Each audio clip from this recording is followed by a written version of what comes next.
So in this hub talk, we are talking about mHealth and ethics. I would like to give the floor to the different speakers that we have.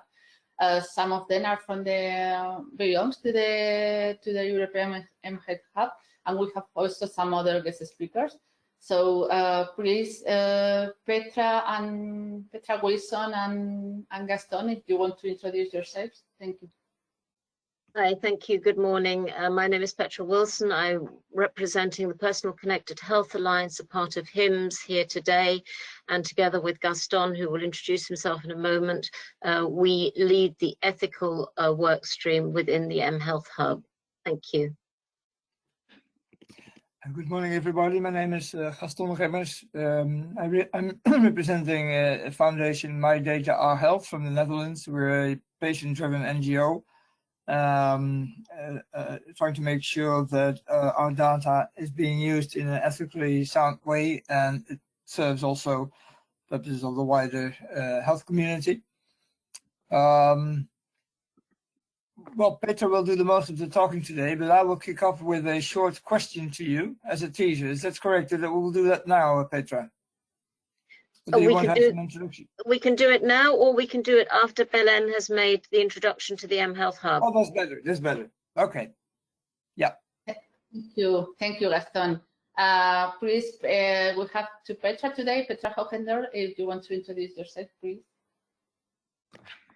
Hi, my name is Petra Hoogendoorn. I'm a patient advocate, an initiator of 2 health hubs in oncology, a researcher at the National eHealth Living Lab. And I've coordinated the health app quality label in CEN ISO DTS 82304 Part 2 and the quality requirements conformity assessment behind it. Thank you, Petra. And last but not least, we have also Marco Carulli. Hi, Marco. Hi, Belen. Thank you very much. Yes, my name is Marco, and I work as a program operations manager at the Central Management Unit of the AAL program, Active and Assisted Living. We fund collaborative research projects in the field of ICT for aging. And today I will introduce you to the ethics guidelines, which have been recently developed by a pool of experts, Petra being one, Petra Hoogendoorn being one of them. Focusing on law compliance as well as the ethical dialogue. Very happy to be here today. Okay, thank you, you all. In this slide, you can see very quickly some housekeeping rules. Besides the recording of the talk, also to remind you that you can post your questions on the chat, where also Egina Madavi, that is behind, but it's very active here also, along with Petra and Gaston and the rest of the speakers. They will follow the chat. So we will have 2 minutes or 3 minutes for some specific question after each intervention, and then we will have around 10 minutes discussion.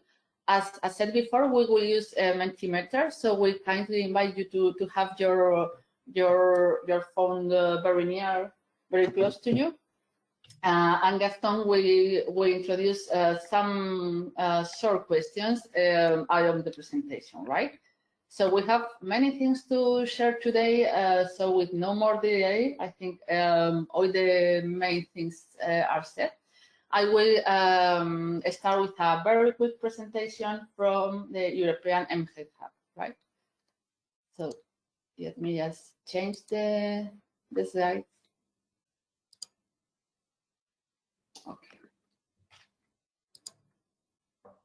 This is the one. Just 1 second, please. Because I am in 2 computers and it's not so. Okay. So I think now I can share.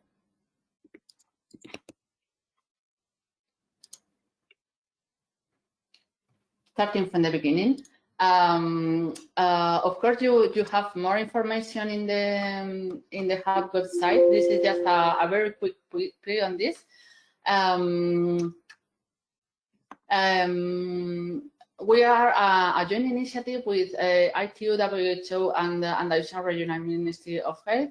in a Horizon 2020 project. From here, I also say hello to the rest of ITU and WHO team that is here also, Simona, Violeta, Hani, and the rest of the people. But we are not alone. We have a network of around 18 partners, being a hub in the sense that we represent different angles of mHealth. The ultimate aim is the knowledge sharing and the innovation fostering, right? Here is just a very quick summary. The hub is covering different things, and we are producing different things. For example, some toolkits focusing on different aspects, on assessment, person-centric approach, also for implementation, how to integrate mHealth. This project is more about saying how is mHealth in the reality, because we all know that it has a lot of potential, of course. We will touch base also a little bit on creating a policy framework. And one of the most important things, having now this audience here, that we are now around 40 people, the hub is developing a service portfolio as a way for the sustainability beyond the future, beyond the funded project. And of course, and this is the reason why we are here, we are also covering ethics. And finally, we are also making some kind of implementation support in 2 countries, in Hungary and in Czech Republic. I invite you to visit our website, where you can find more information that I am here just going on the most important things. The hub is also willing to engage with different stakeholders, so you have different opportunities. We have engaged with 2 countries. You can provide your examples or try to use it. Some of them are still in process, but the idea is that we create things to be used, right? Let me just share the chance of letting you know about a survey that is still open. This is the link, because we don't want to create the service portfolio alone. We want to have different stakeholders input. So in case you have not yet fulfilled it, it's just 5 minutes. We would appreciate your participation. Well, here is the service portfolio. Just let me say that there are different, we are building it still on that phase, about networking, expertise, catalogs, knowledge library. You will know about this of course, in the short term. And this is the second hub talk. We had one in January, and all of them are related with the deliverables. So we hope to see you again in April for the next one. And this is all from my side. I give the floor now to Gaston, that will introduce the first question. I will make you presenter right now, Gaston. Thank you.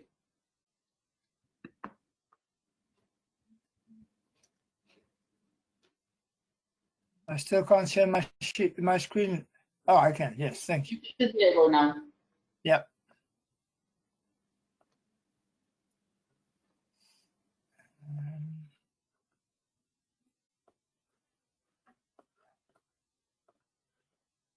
All right.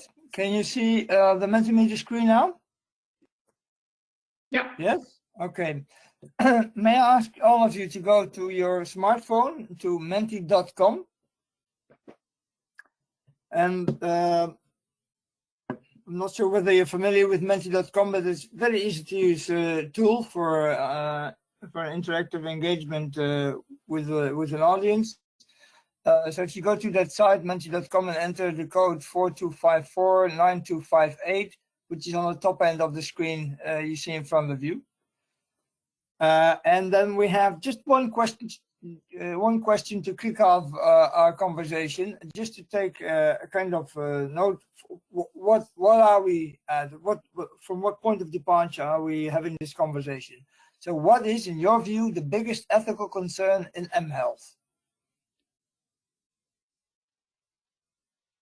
And I'll allow some 30 seconds for all of us to answer, because there's always some delay in processing the data.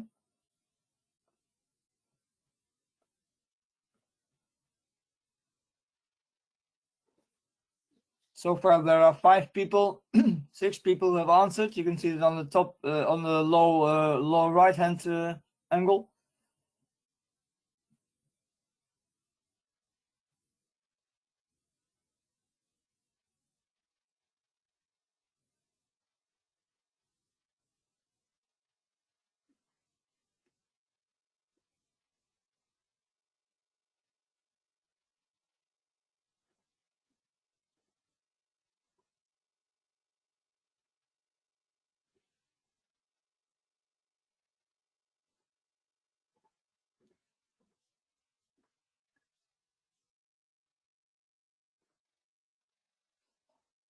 All right, there's 18 people who have cast their votes. There's more of us in the call, but I guess this is more or less what we 19 people. So there's lots of people who focus on privacy and transparency, trust, and well, a number of associated notions. Of course, they're associated.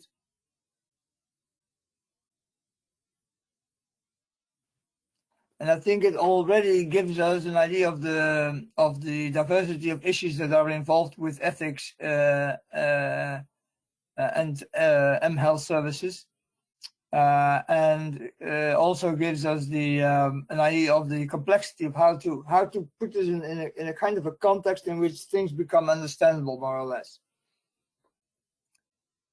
I think we get now the overview is strong enough now to for a first idea. I suggest that we go now to Petra Wilson's presentation, and she will present well, the work we've been doing so far to get an idea of how to get a bit of grip on ethics in mHealth. Thank you, all of you. Thank you, Gaston. I am opening and I will share the screen on behalf of Petra. It is a pleasure also for us having here today to Birgit Morgan as representation of the European Commission and DG Connect, that is the directorate from the Commission that is pushing the project and where we are receiving the current funding. So, hi Birgit, sorry for this quick introduction. Hi. And thank you for joining.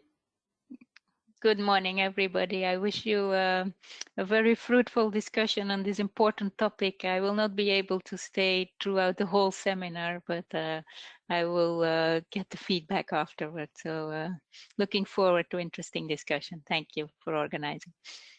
Great, thank you.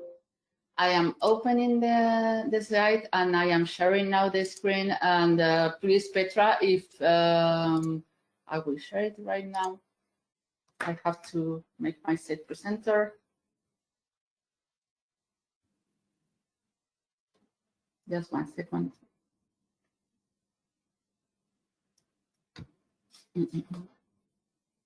Wait.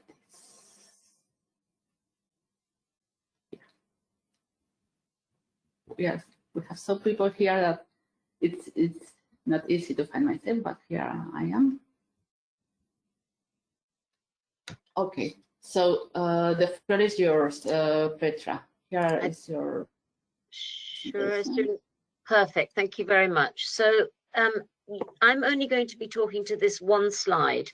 And with this one slide, I want to walk you through the quick guide to ethics that the mHealth Hub is proposing.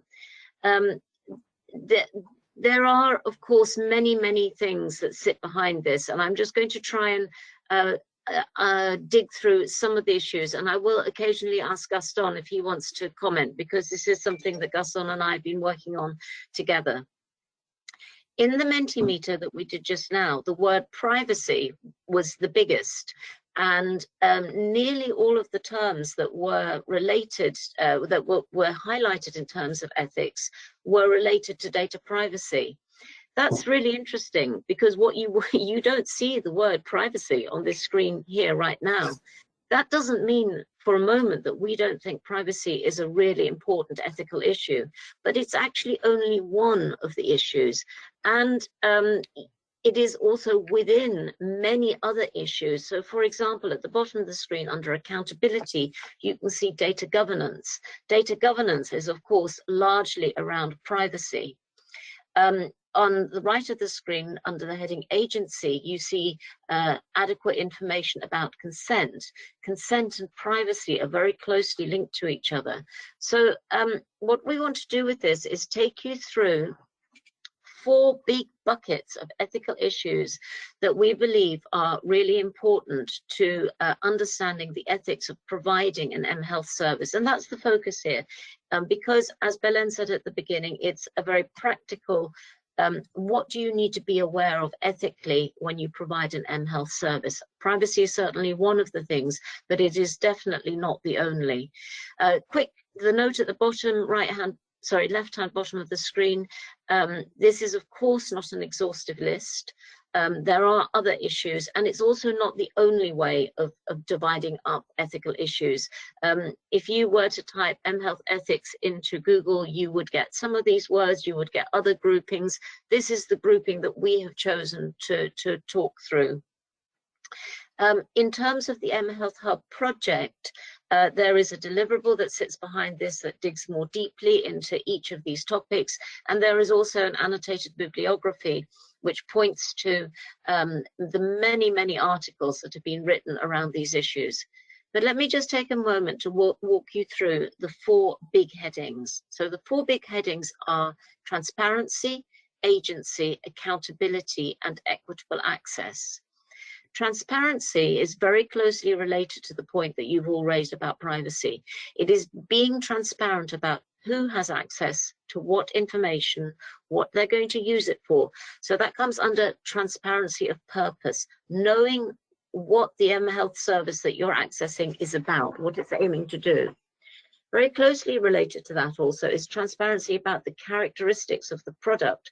And a lot of that is around where does the money come from that runs it, and how is anything like advertising used, but also if algorithms are used, if there's any automated decision making, how is that actually made so that you understand what it is you're signing up to.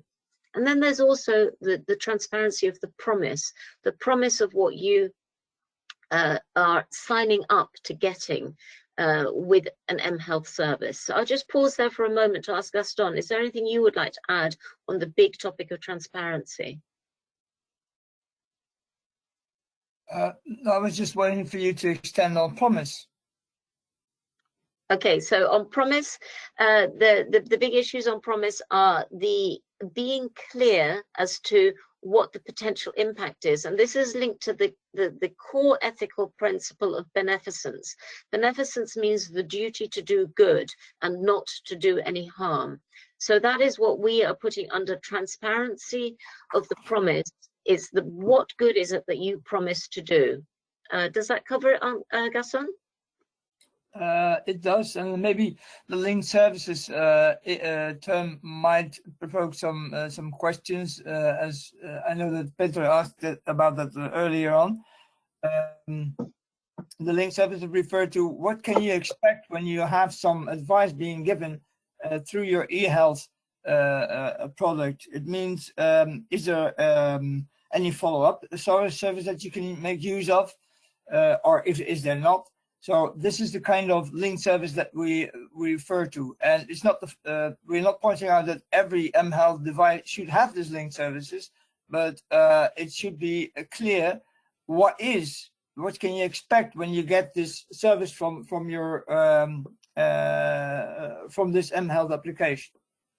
Thank you. I'm very conscious that we don't have a huge amount of time, so I'm not going to go through this in big detail. We will have time for some questions at the end.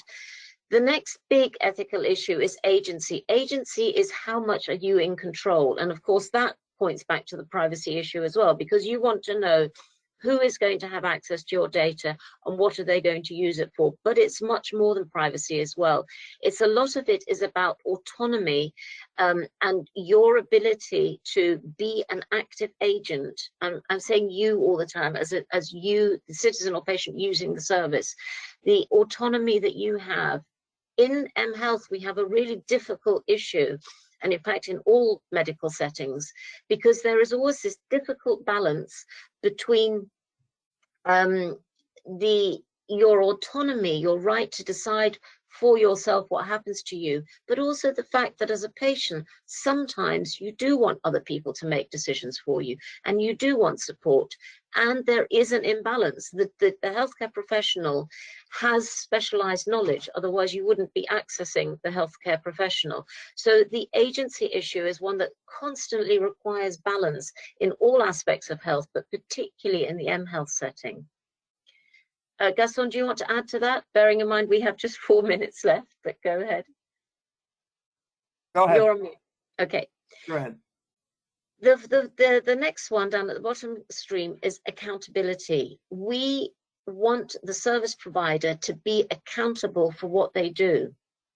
And accountability is very closely linked to their legal accountability. So it will be things like privacy, like data governance, like safety for the service that they provide. You see there the words in brackets, non-maleficent. So that goes back to the duty to do good and not to do any harm.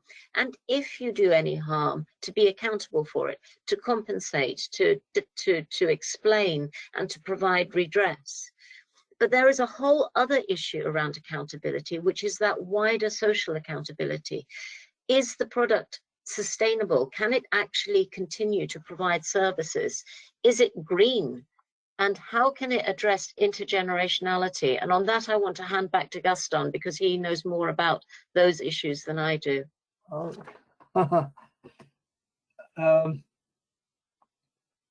Or maybe you don't want to right now. No, not yet.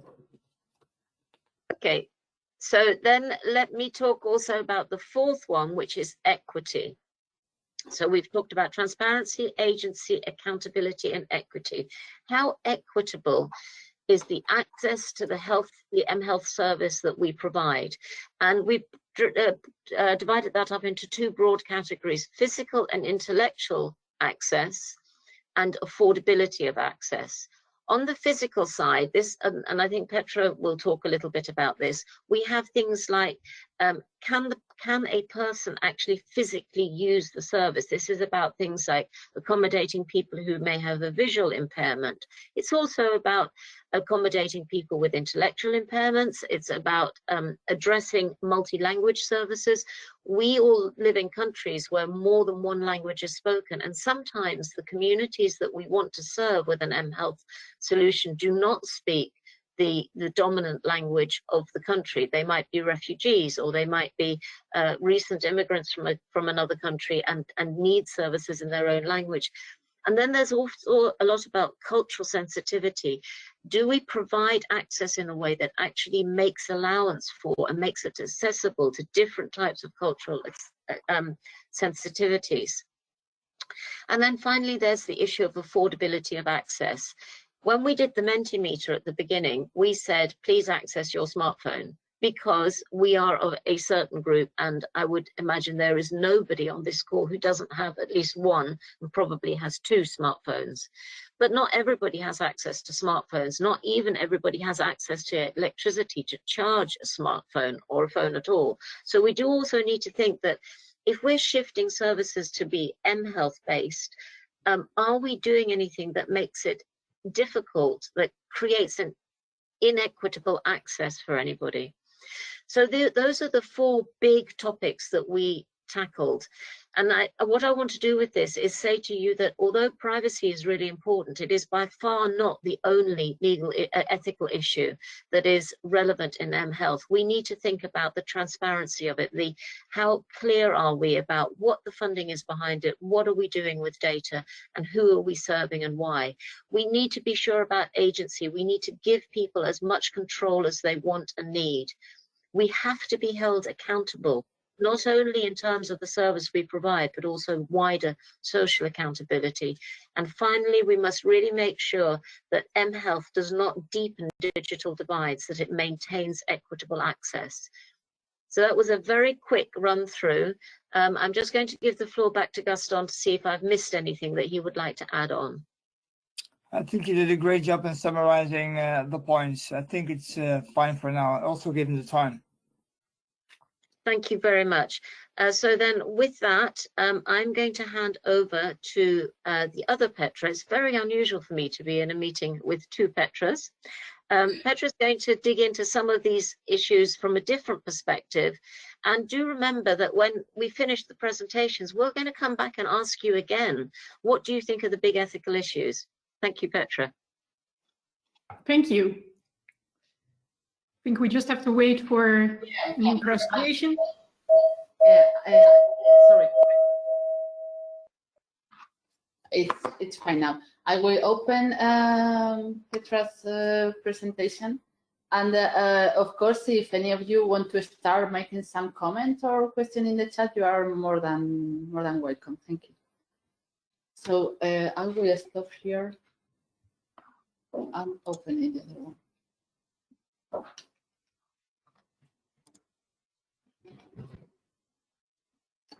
Here we go. Okay.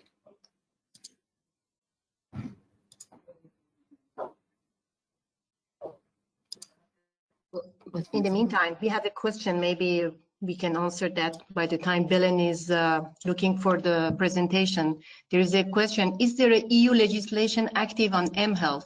Does FDA have regulation on that subject? So I'm going to provide an answer. It's obviously not the only one. Other people can jump in.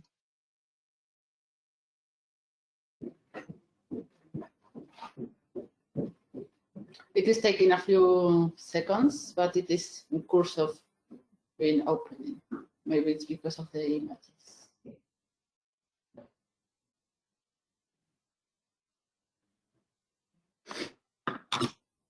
Okay, here we go. The floor is yours, Petra. Thank you, Belen. Thank you for inviting me to speak about the key ethical elements of CEN ISO 82304 Part 2 on behalf of CEN Technical Committee 251. CEN is the European Committee for Standardization, and TC 251 is concerned with health informatics.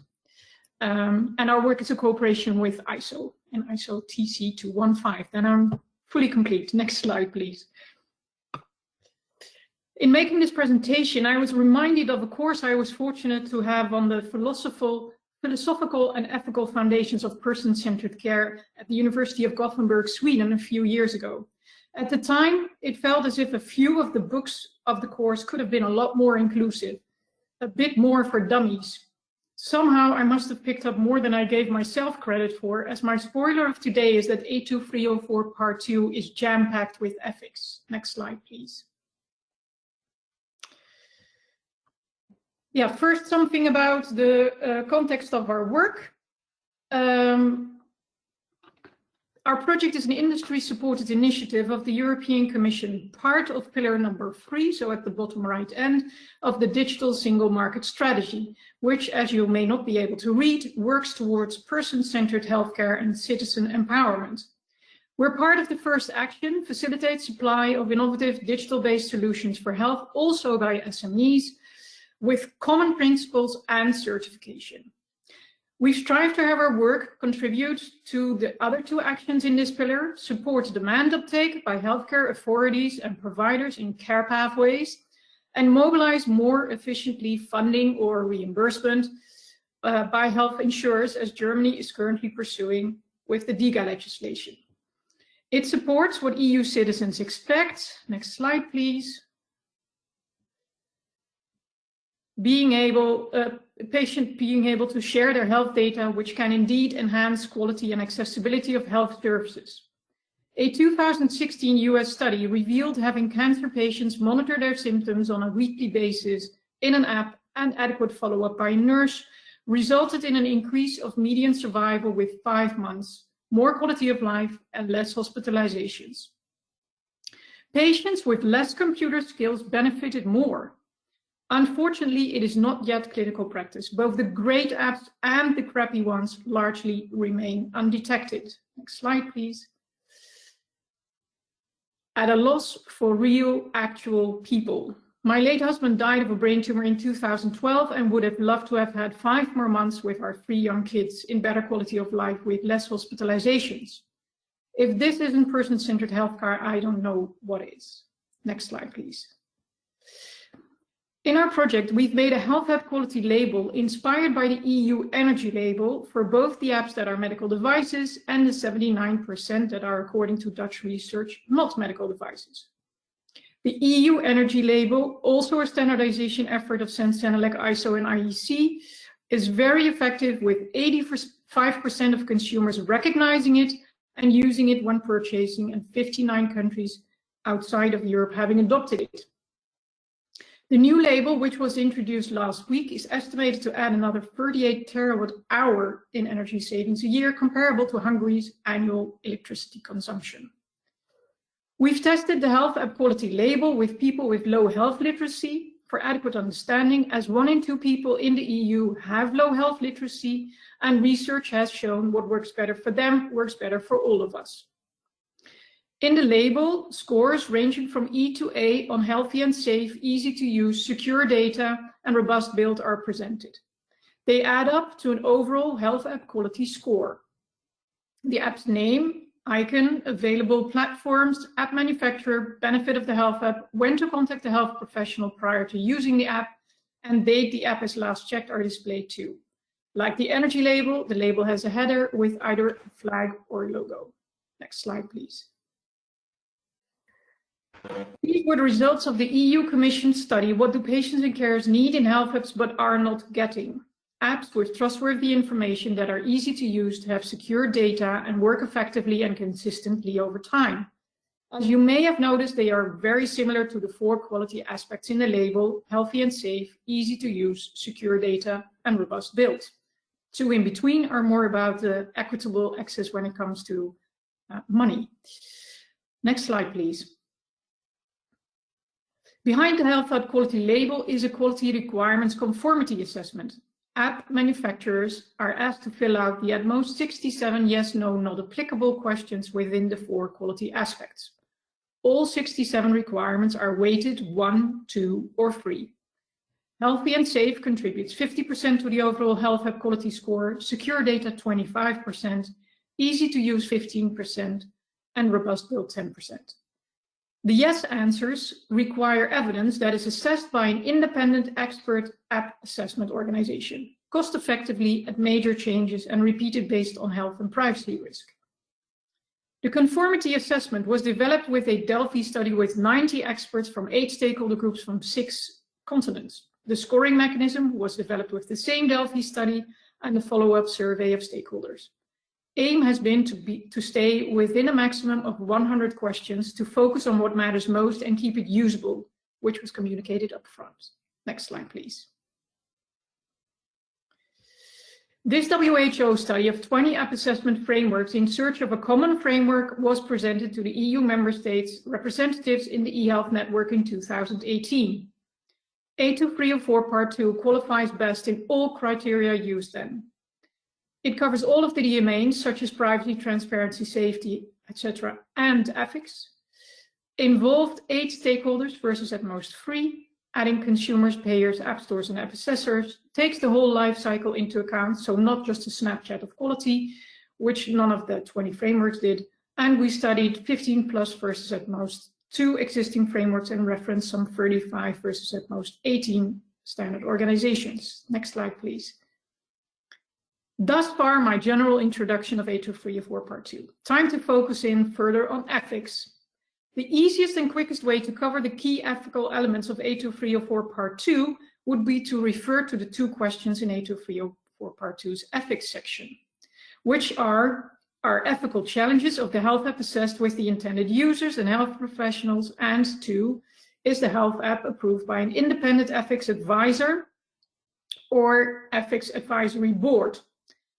As some of you may be able to read, and what Marco is likely to discuss in more detail, we stress that assessment of ethical challenges is a form of continuous deliberation, critique, and inquiry between developers, deployers, users, and in some cases also the general public or policymakers at a regional or national level. Ethical challenges include discrimination, stigmatization, fairness, bias in data sets, algorithms, and users' interpretation.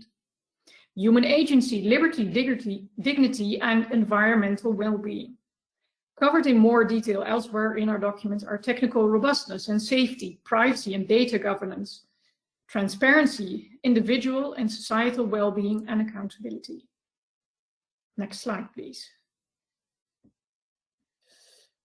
We've also added an annex of ethical considerations in health apps in which we've mapped our content with the assessment list for trustworthy AI and the fundamental rights impact assessment from the high-level expert group on artificial intelligence. Next slide, please. However, taking a look at the mHealth Hub Quick Guide to Ethics, there's a lot more to add. First, transparency. A234 has questions on the intended use and intended users. Both are also reflected on the label underneath the benefit of the app. Next slide, please. As you can see, we also have questions on the sources of funding, advertising, and algorithms. Most of the questions have additional notes for clarification. Here they include that if there is human and/or automated interpretation of health-related content, the credentials of qualified health professionals and/or the algorithm shall be disclosed. If the app contains algorithms that change through learning during use, the disclosure shall include for what aspects and how the app changes during use, including its change dynamics and change boundaries, and how the user can monitor and control change. For apps that require trade-offs between fairness and accuracy, the disclosure shall include if and how this trade-off can be adjusted by the user. Providing human oversight can, for example, be done through a stop or pause button, by enabling the user to return to an earlier version of the algorithm, a so-called rollback mechanism, by enabling a user to trace back which algorithm model or rules led to the decision or recommendation, or by providing a procedure to safely abort an operation when needed. Next slide, please. With regard to beneficence, questions include evidence of the health benefit, whether this included peer-reviewed research involving the use of this health app, and appropriateness of the level of evidence. A maintenance process for the health information in the app and disclosure of sources to potential customers and users. If in the development of the health app, health professionals were involved and appropriate scientific literature was used, and if potential customers and users are made aware of the need for support of a health professional to achieve the health benefit. Next slide, please. With regard to agency, we have a bunch of questions of the 81 dedicated to discourse as well. If a privacy statement is readily available and if it starts with an accessible overview of less than 150 words, if opt-in is default for sharing data with third parties, an appropriate retention policy, data minimization, data portability, and we do include apps for carers too. Next slide, please. Quite a few questions cover accountability. As you can see, I had to change the font size and abbreviate the at most 11 questions on security and 8 questions on robust build to be able to fit the applicable questions in. We're asking who is accountable, if has been established if the app is a medical device, and if applicable regulatory approval is obtained. We have 6 questions on health risks, if they are analyzed, if control measures are in place, if the residual risks are found to be acceptable, if customers and users are made aware of the health risks, and contraindications and limitations of use, and if a process to collect and review safety concerns and incidents is maintained. Within privacy, we ask about security incident response procedures in case of breaches of personal data, including reporting to the user and authorities, and about contracts with processors and the presence of a data protection officer. Security involves ISO 27001 certification or a similar one, information security, risk assessment, security by design, reliability and maintenance of third-party software libraries and components, access to the source code, organizational measures, authentication, authorization and session management, encryption, security vulnerability procedures, penetration testing and ethical hacking, and making the information security policy available. Robust build covers product requirements, software development process, secure coding, configuration management, increases or spikes in demand, and how to make sure that they are accommodated to validation and verification, release and deployment, and maintenance. Then data validation, usability improvement, and age appropriateness. So quite a few. Last one, next slide. Please. Yeah, and finally, the questions that cover the subjects under equitable access, which include WCAG 2.1 compliance and measures to ensure, as Petra already mentioned, intended users can perceive, operate, and understand the health app. Languages, explicit understanding of users' tasks and environment, co-creation, user-centered evaluation, measures to avoid use error, instructions for use, app support, and financial costs disclosure. I think I can fairly say there are only a few questions of the 81 left after this exercise, most notably what the name of the health app is and the app icon. Next slide, please. Coming back to my first slides on ethics for dummies, it turns out there is a dummies book on ethics, including a cheat sheet, which defines ethics as the study of the way things ought to be. Next slide. Looking at a distance to what I think our key contribution to ethics is, then in my opinion, it's the health app quality score label with clarity in the health benefit and scores in the 4 quality aspects, and the health app quality report, which aim to make quality transparent for people with different levels in health literacy and information needs. So, informed access, be it direct or indirect via health professionals. We hope it will also be affordable access if the information we provide informs reimbursement decisions as well, something that has been lacking so far. We have tested the label in an App Store context comparable to how the energy label is used as of last week for online sales of electrical appliances. We hope in time the label will be made available via the App Stores too, as that is the location where most people search for health apps. Last slide, that is indeed it. Good to stress one more thing on transparency of quality and the way things ought to be. An A score in the label is not a goal in itself, similar to the quality requirements of a mouth mask in the Rotterdam Metro not being comparable to requirements for a mouth mask in an ICU in Milan. Also, if all labels would be green or red, that would not be very helpful in decision making. Thank you for your attention. Last slide, and I'm happy to answer any questions you may have.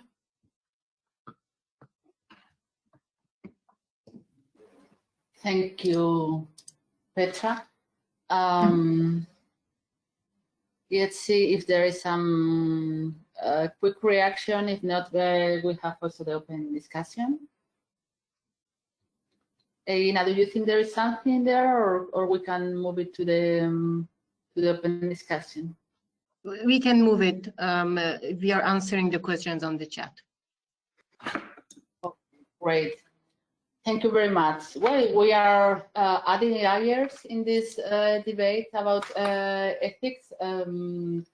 Now it is a pleasure for us to give the floor to Marco Carulli. He will present the ethics consideration in AAA program. So I will make you presenter, Marco, and then you can start your presentation. 1 second. Thank you, Belen.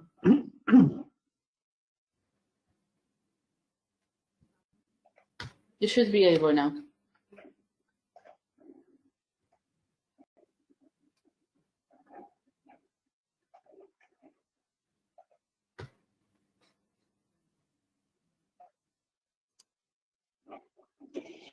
Yes, as I mentioned earlier, I work for a funding research program. I'm not really an expert into ethics as the previous speakers are, but nevertheless, I think it might be interesting for the participants in this webinar to have a look at what the AAL program, which is a program focused on ICT solutions for active and healthy aging, has developed in terms of reference, not really mandatory guidelines, but reference guidelines when it comes to ethics. AAL is, as I mentioned, a funding research program which was launched back in 2008. We have so far launched 14 call for proposals, and for information of the participants in today's workshop, the call 2021 has been opened in December last year and will expire in terms of deadline for submission of proposals by the end of May. So in the event you are involved in activities related to digital solutions for aging well, have a look at our call and consider the possibility to submit a collaborative project proposal within the current call. I would like to stress the fact that I'm not going to go through the numbers, of course, because they are not of interest probably for this workshop, but I would like to focus on the, let's say, third before the last point, where there is a specific mention on the fact that the program has an end user approach, which means that within the central eligibility criteria for our projects, we must have at least one end user organization participating in the projects, and the co-creation with the end users is a key aspect throughout the overall implementation of the project activities. Therefore, ethical issues are particularly important for us. Marco, excuse me, can you put your screen on a wider, because you are on the presenter view, if you can change it.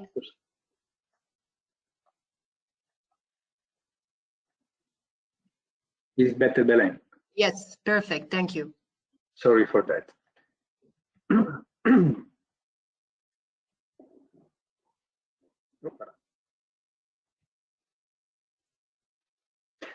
Yeah, regarding the end users, as I said, in the central eligibility criteria, we ask proposers to include at least one end user organization. And in this slide, you can have a look at what type of end users we expect to be involved in our projects. So, of course, older adults, the elderly are the main focus of the solutions that we support, but of course also the secondary ones, that is the formal and informal carers like families, nurses, medical staff, doctors, and also the tertiary end users, of course, who are the deployers, the buyers, and organizations which are responsible basically for the adoption and use of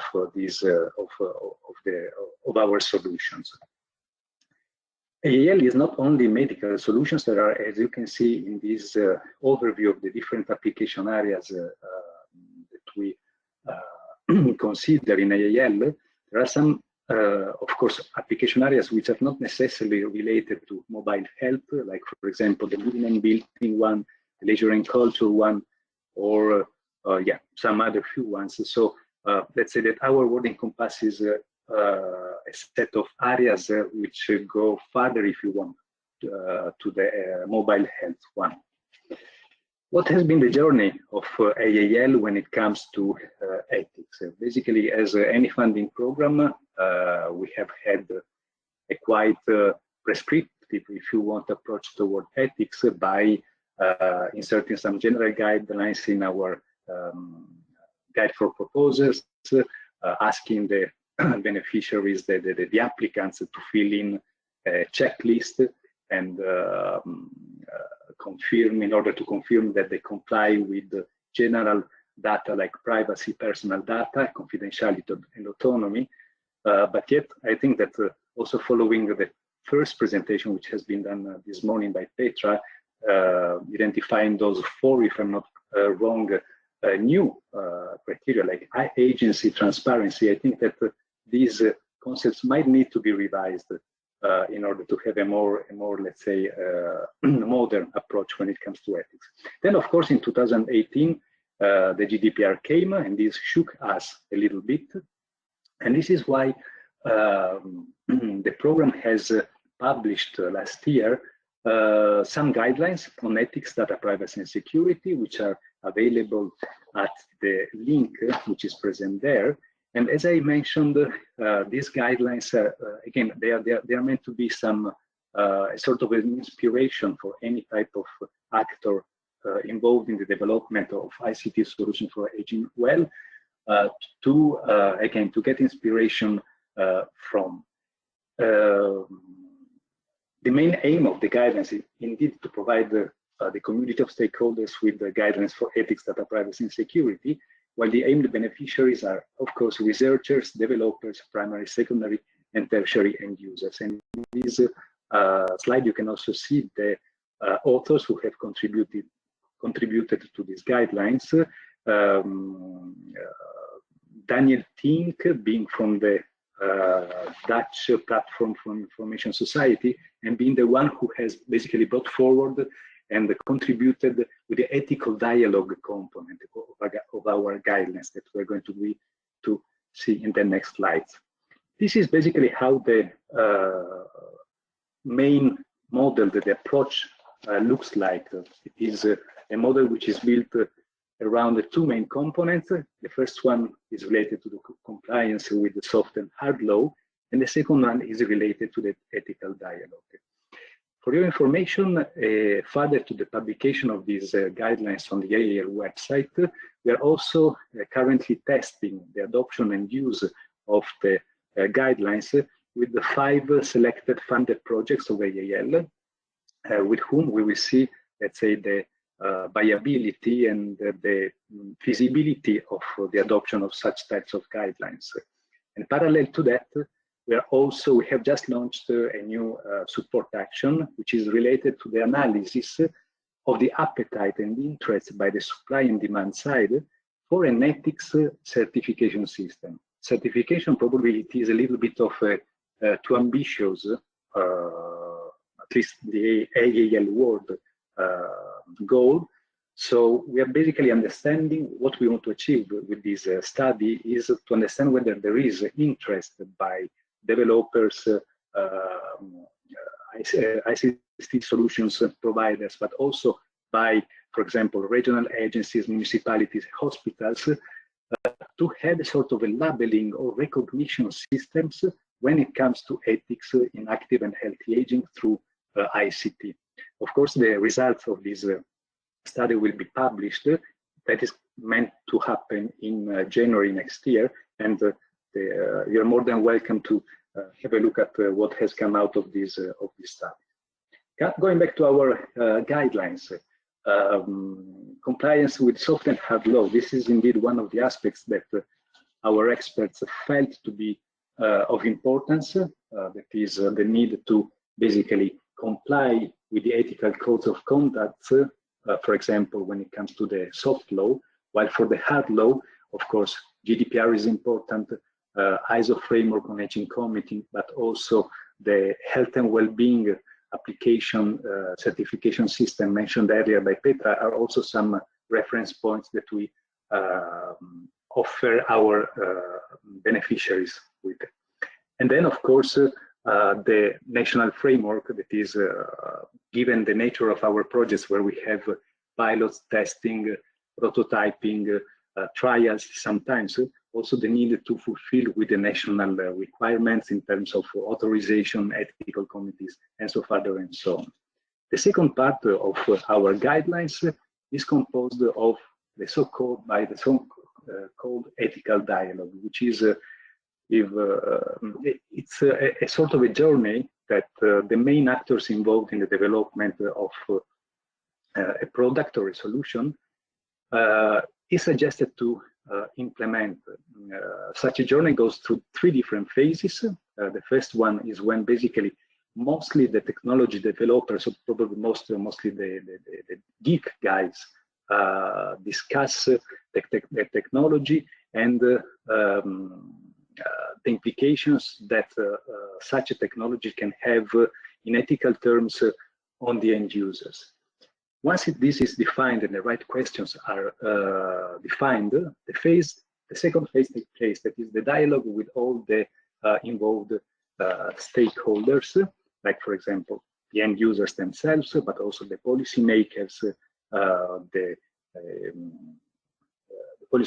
the buyers, the adopters of the solution. And once this dialogue has come to an end, some decisions must be taken in terms of technology, of context, and focused users. For all these 3 different phases, there are some forums which somehow help the implementation of the ethical dialogue, and which are present, of course, in the ethics guidelines that we have published on our website, and that indeed, as I said, they aim at supporting the technology developers into putting in place this dialogue. So this is very briefly an introduction on the guidelines of the AEL program. And if there are some questions, I'm more than eager to reply.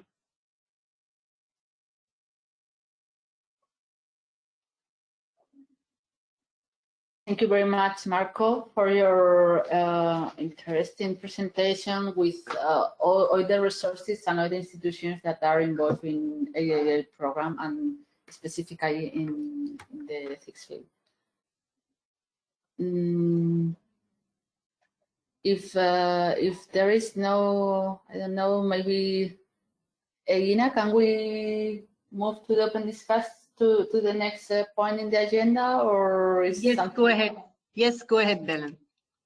Okay, thank you. Now is the time for the second Mentimeter. I will give the floor and make presenter Gaston again. After that Mentimeter, it would be nice those that accept it to open the cameras and see each other and get a nice picture from this event. Currently, we are 43 people. We were in some moments more than 50. But so for now, I see their pair. Maybe we can open the camera now. Those willing to. And then I think, Valle, you are in. If you could take the picture, and also Violeta, if you kindly. Thank you very much. Yes. If we just, yes, if I may, please, Belen, just while we're waiting for Gaston to be ready to come back to you to look at the Mentimeter again. I just did want to take this moment to remind you that what we've been doing here is looking at very many different aspects of the ethical challenges that exist in bringing an mHealth product to market and providing an mHealth service. So what we want to do now is Gaston will ask some questions again on Mentimeter. Following that, I think if we can, I'd love to have a more open discussion. There's a couple of questions that have been asked on the chat, which we have tried to answer, and I can also go back and talk about some of those in the session. But do please either raise your hand or write a question in the chat. Ideally, write a question in the chat. It's easier to manage. And then we can invite you to ask the question, and we can discuss a little bit, because we do have a little bit of time. But I'm hoping, Gaston, you are ready to do the next, or to do the Mentimeter question again, to see whether we've had an impact on people. If Okay, you will the screen, Belen. Yeah, I will make the presenter, and thank you for the opening cameras. I think that now we can move to the Mentimeter thing. Let me just give the floor to Gaston. 1 second.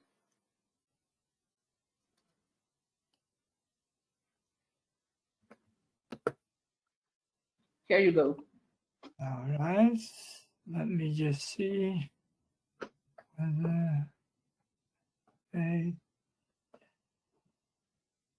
Right. So here we are again. This is the screen with the answers of the that you gave to the question before we kicked off. Now I will invite you to answer the same question, but then after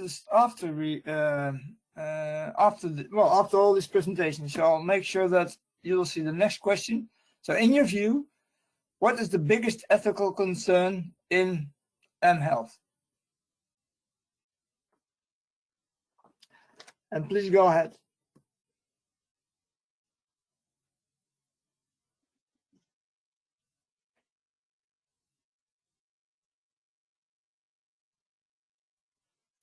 So you might need to oh yeah, the people are coming.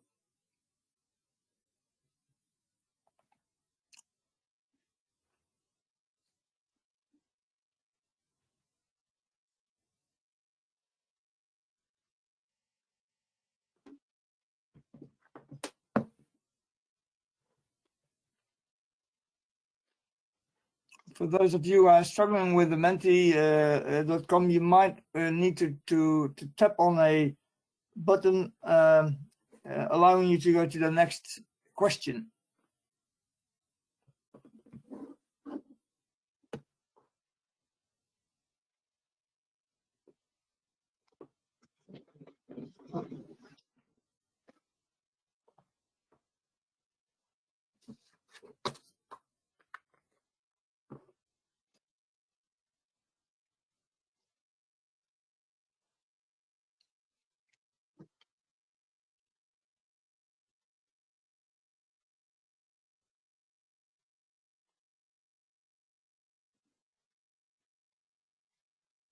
This is turning into a very exciting, or I think at least exciting, view of your changing opinions and of your opinions. I think what we're going to do is we'll leave it a couple of minutes longer for you to, for as many people as possible to access. And then I think what would be really useful is just to have a little bit of a discussion about what we see here and what your remaining ethical big questions are. We've had some questions arise on the discussion list. We've had a question about what is Europe doing legally in terms of some of these issues, and I've given an answer in the chat. Do want to say as a caveat, I am originally a lawyer, so I never say anything without caveats. I do want to say that the answer that I've given is only some of the answers. If you wanted to know all the legal issues in mHealth, that would be a very much longer answer. But I think one of the things that's interesting here is that ethics is about this complicated balance between, as Marco put it, both hard law and soft law. And some of the issues, some of the words that we see on the screen now have hard law issues behind them, but some of them don't. Some of them have soft law, some of them just have ethical codes of conduct, some of them simply have good citizenship. So I think we need to think about that a little bit further. Gaston, do you think we've had all the answers we're going to get? Or yes, I think it's fine for now. I think it's good to change screen again, to have a conversation, a dialogue based on the presentations, and then after that we can switch to our last two questions on Mentimeter again. That would be my suggestion. So if you could. Yeah, I will check the presenter. Thank you. All right. Actually, I think it's fine just to leave this on the screen to keep people's focus on it for now. But we'll just open the discussion. So, if you agree, I'll open the discussion. We have a little bit of time now to discuss. And let me kick it off by saying that what we see that's interesting here is that when we did the Mentimeter before the presentations, privacy was by far the dominant. Now we see it's transparency. Now, that doesn't mean that privacy, and you can still see privacy is still, I think, probably the second largest. It's slightly difficult to tell, but I think it's probably the second largest. So it's still a major concern, but the focus seems to have shifted slightly to transparency, to understand, and words linked to it like accountability, external supervision, and so forth. But then we can also see that there are issues around access and accessibility, business models that we didn't have at all before. I'm very interested to see whether there is anybody on the group who would like to talk about this. If there's anybody who would perhaps like to talk about why they have chosen transparency this time if they didn't before, what has changed in your perception, or if somebody has put transparency, why they think transparency is particularly important. And I think then perhaps we can also invite our presenters to think about what can be done to support transparency. I know Petra will have things to say about the value of transparency, but could I please ask if anybody on the group would like to make a comment? We have 42 people on the group, so somebody must surely want to say something about this.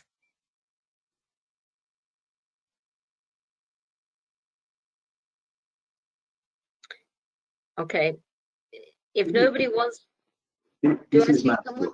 Marco, please. Yeah, actually, indeed, I am one of those who didn't put transparency at the beginning, but did it at the end, during the second round of replies, and it's quite strange, at least from from a person with my background, where we have, of course, the end users' involvement as a key focus of the solutions that we fund, but also we have the market uptake and commercialization of the solution as also another key focus, and probably transparency for let's say for the market actors, for private companies might not be probably the first focus, but yet due to the digital transformations and how let's say these solutions, products and services are evolving, I feel I've been convinced about the goodness and the need to focus on these aspects, right? Because of the availability, increased availability of data, but also to what is needed in order to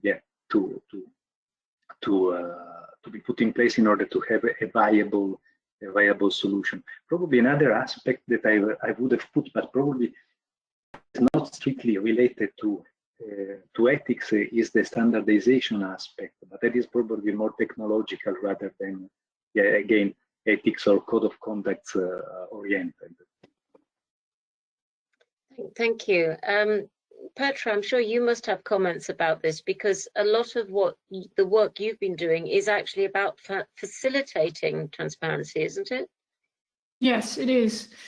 Yes, and another thing that I would like to stress here is business models. And I think, so it comes from, on the one hand, privacy, to making at least transparent which data is being used, and other aspects as well, like the non-maleficence and beneficence, etc.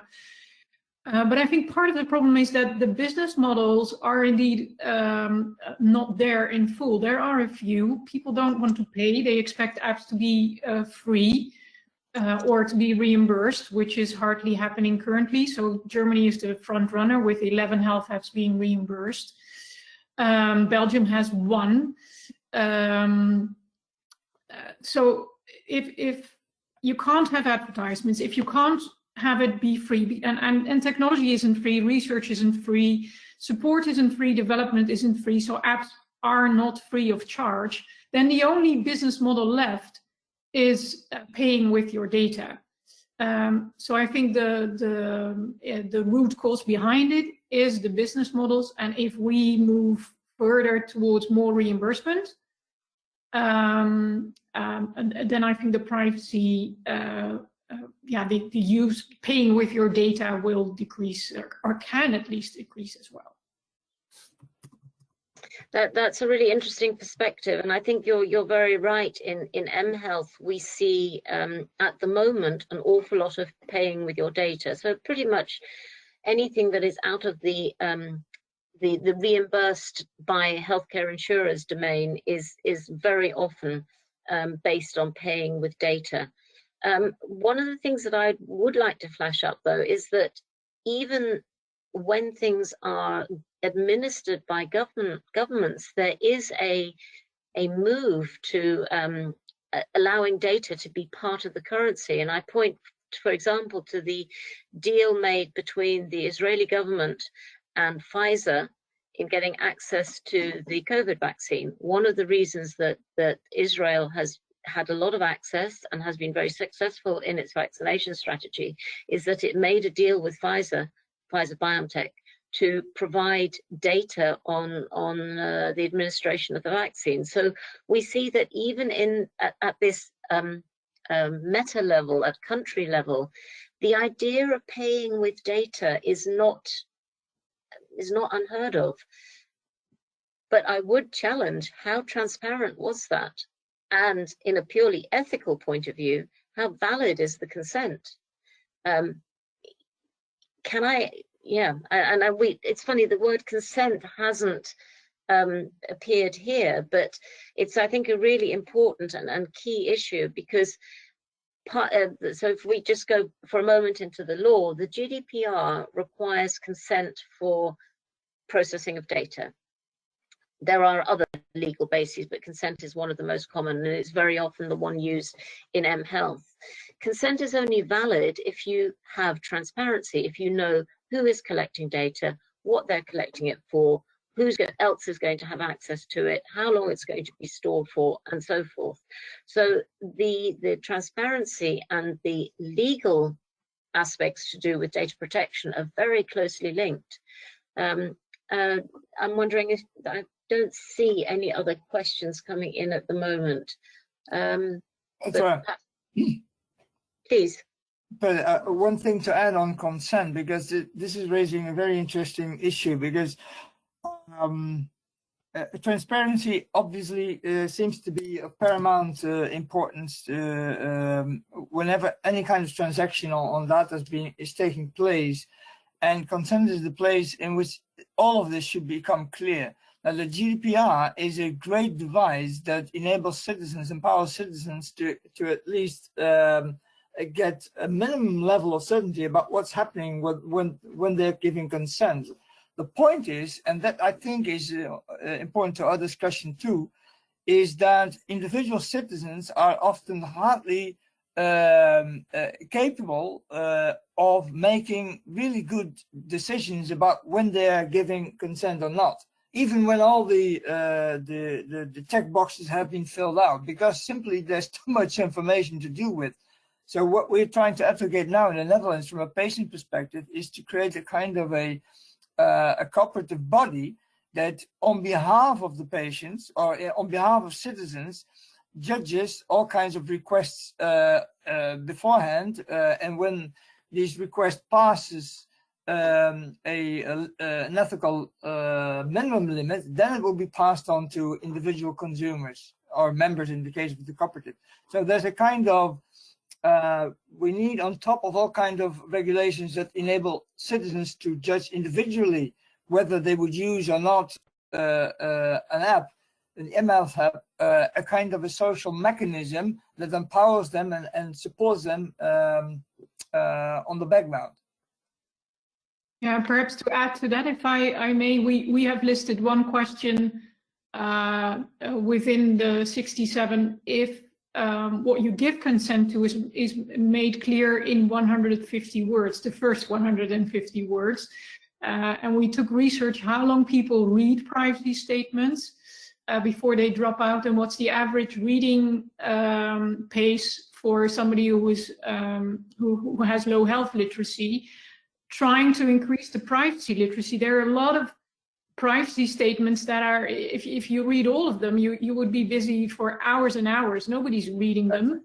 And so that is how we try to cover it within our work, is explain it in the first 150 words to at least enable people to take a look at it and determine what they want.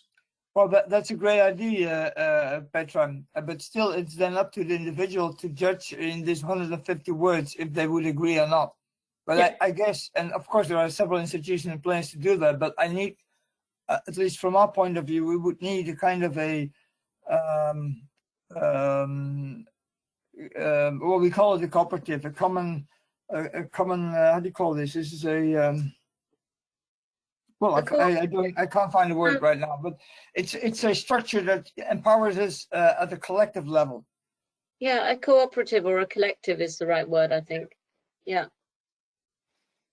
No, those are really, really relevant and good points, and I think something that we really need to think about. I mean, a study was done recently that assessed how many hours it would take to read every single consent notice that you would have to read properly if you consented fully to every app that comes preloaded on an iPhone. And I don't remember the exact amount, but it was a number of days of continuous reading that it would take. And of course, nobody does that. Everybody just clicks yes, yes, yes, so that they can get on to what they want to do. So I think enabling and empowering citizens to be more engaged is really useful.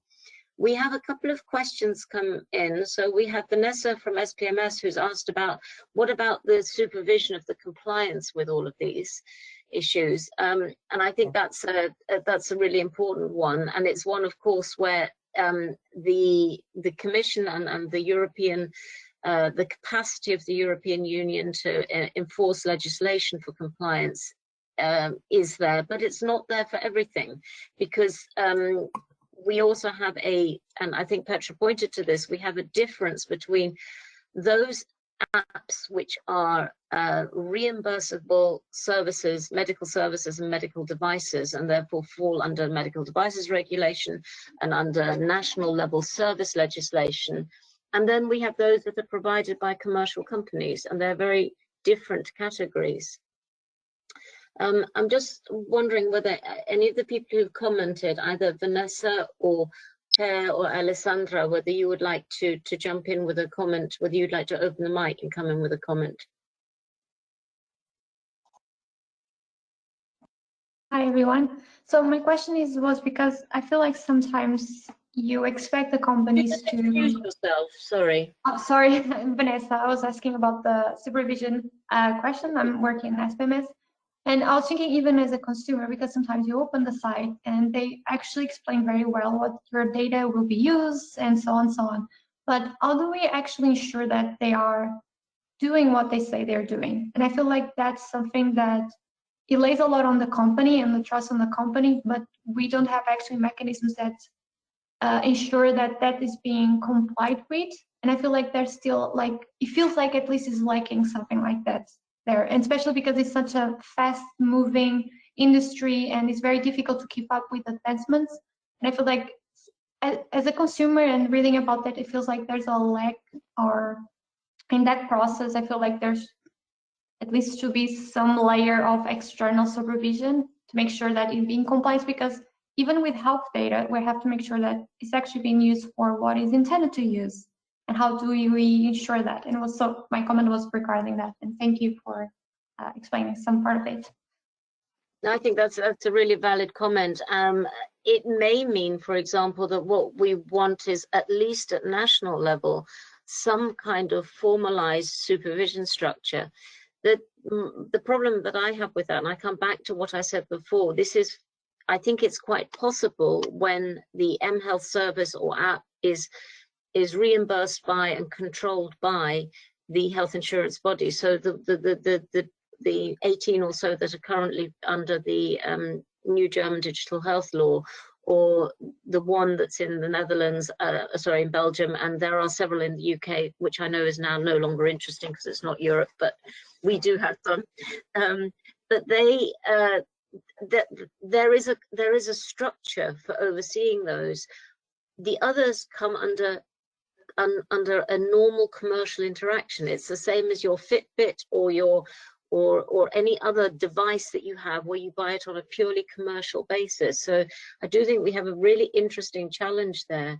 And it's one that was pointed to in the comment made by Alessandra when you were talking about when startups sell data to health insurers. And I think that's a really interesting point you made there. Would you like to talk further about that? Or if not, hi. Can you hear me? Yes. Yeah, sorry if I don't turn on the camera, but I'm slightly sick today, so I prefer not to scare you with my face. So, hi everyone, I'm Alessandra Scichitano. I'm a computer engineer, so I come from the technical world, and I teach at SBS in Zurich in Switzerland. And I happen to collaborate with a bunch of startups that are heavily involved in developing mHealth solutions. And I would also like to add to my point, one side that I see is that very often it happens that as exit strategy, they consider selling the data that they have collected to health insurances or similar. And it happens that the users are not involved in this decision. Very often, you know, it's a last-minute decision to exit this way, and the users are not asked whether that is okay. And I think in terms of transparency, this is something that should be considered. I think the users should agree upon a scenario like this at the very beginning. So the user should be aware that this is a possibility, because if we only look at transparency related to what the startup does internally with the users' data, then this is a scenario that might just happen silently, and the users might not be aware of that. On the other side, I will just add something small, but I think it's also important. On the other side, if startups are heavily, so if this field of developing mental health solutions is heavily regulated, this might also reduce the possibility of coming up with good solutions that might actually help users. So yeah, that's this is what I wanted to say. Thank you. Those are both really important points. Let me just answer something on your first point.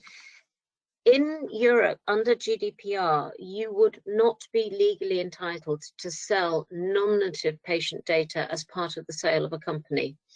The only way you could do that, if you were selling the data on your users as part of the sale of a company, it would have to be anonymized.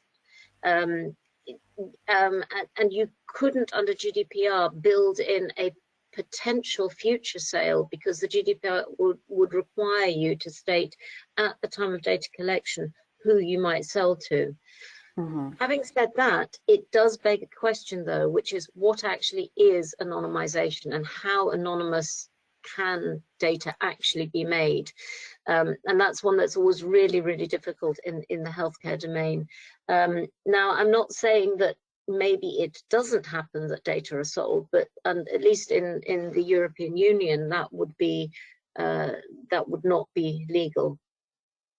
However, the second point that you make about whether or not the balancing, on the one hand, the point raised by the colleague from SPMS about needing to have oversight, and on the other hand, not wanting to have such heavy regulation that you slow down the market, that you make it difficult for startups to get into the mHealth game, is one that is, I think, very, very much on the minds of the regulators.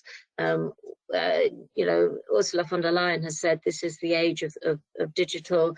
She wants us to be leaders, global leaders of digital health services. But to do that, we have to have the right business environment. So I think actually when we looked at the second Mentimeter answer, we had business models in there. And I think business models actually also needs to start to think about these issues that you've raised about how do we actually regulate, how do we make law serve the end users, the patients and the citizens, but not stifle the business. And of course, that's the constant battle with anything to do with legal issues. But perhaps one of my colleagues would like to make a comment. And Belen, I don't know if you or somebody else from the hub would like to make a comment at some point. We still have about 3-4 minutes, I think.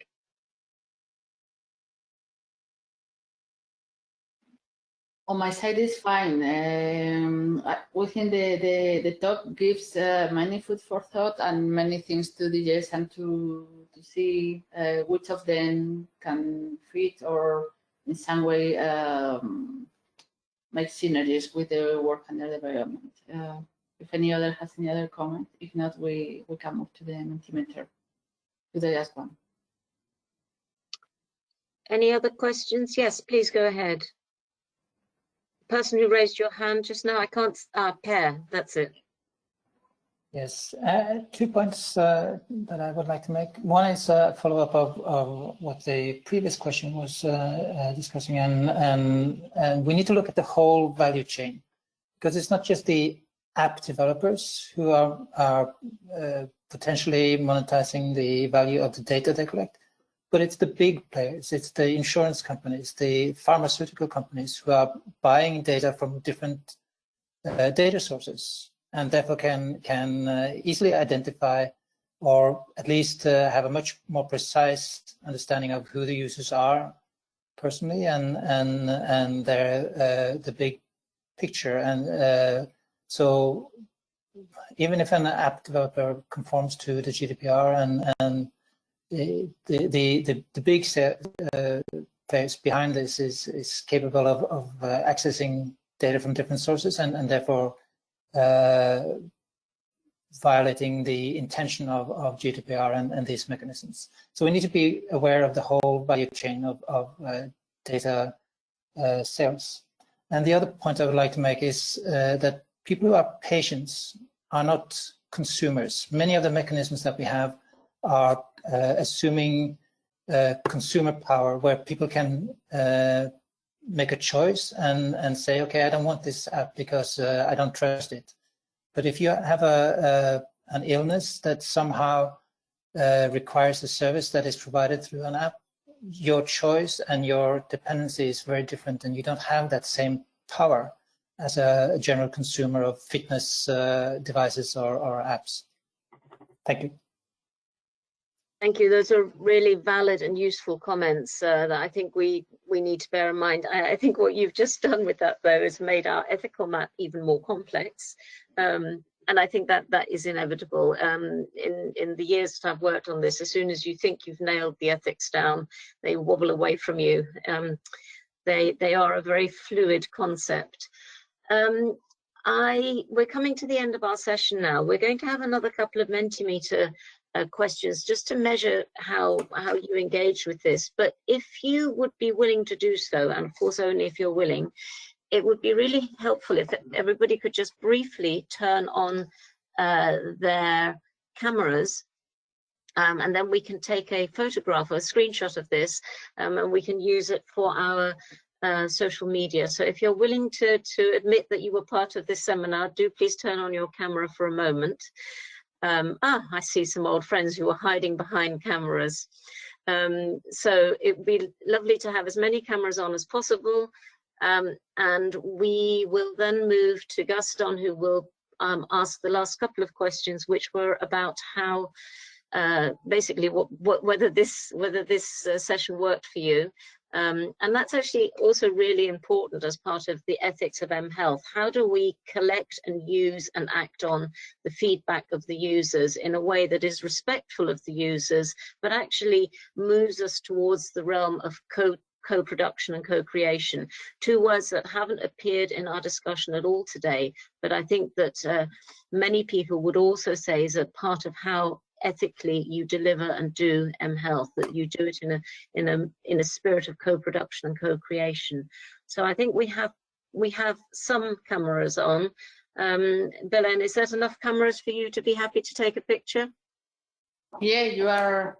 It's fine. I am taking it. You are much more persuasive than me, Petra. It's great to see that, because I tried. And thank you very much, everybody. Please stay 2 minutes for making the last Mentimeter. Yeah. And we hope to have again end of April for the next one. You will receive some documentation, and in the next few days, as soon as possible, all will be in the website and through the social media.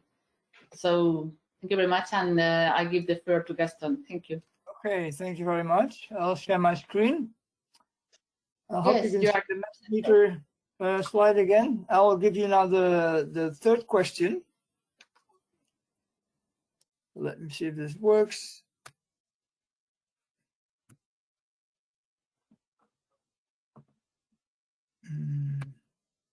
Yes.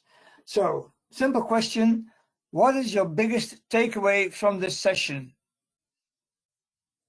So go to menti.com and fill out some your takeaway. You have a little bit more room than just one word. Just go ahead.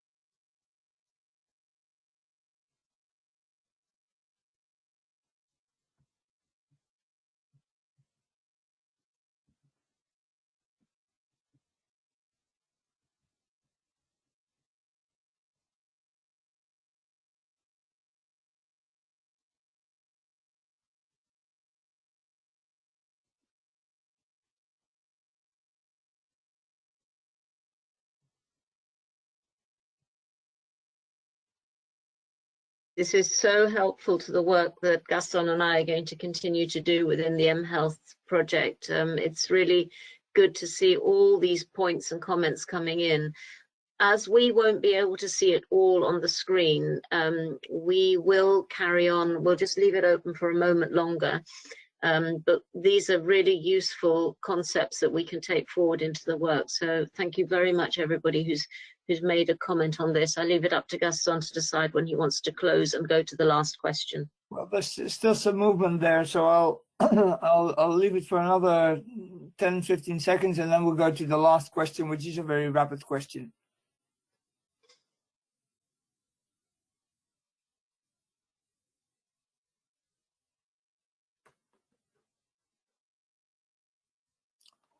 So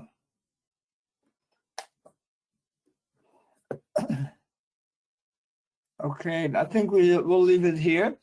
Should there be any other takeaway that you want to communicate and you've not been able to do so through the Mentimeter app, please put it either in the chat or through email directly to either Bilen or one of us. I'll move on now to the next question, the last one. And also a very simple one. How would you value the session in one word?